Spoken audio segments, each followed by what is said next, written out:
So the book I'm going to be telling you about is called The Long Way Gone by Ishmael Bey, and it's a true story that takes place in Sierra Leone in the 1980s during the Civil War. Ishmael is around 8 years old, and his brother Junior, Taloy, and Muhammad are a little bit older, but the story basically starts off when they're performing rap and his village gets under attack by the communists, and a lot of people were killed in the village, and they had to run away and fight for survival, but they had no idea if their families were still alive or their friends or anything.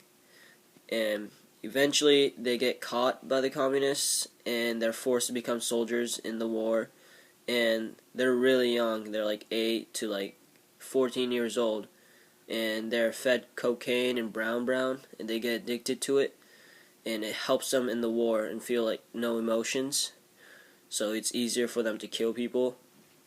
So I'm going to read you a excerpt from the book. They had run so far away from war only to be caught back in it. There's nowhere to go from here.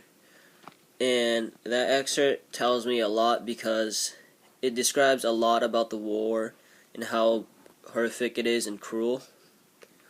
Some themes that I think this book has is survival and fighting and a lot of action.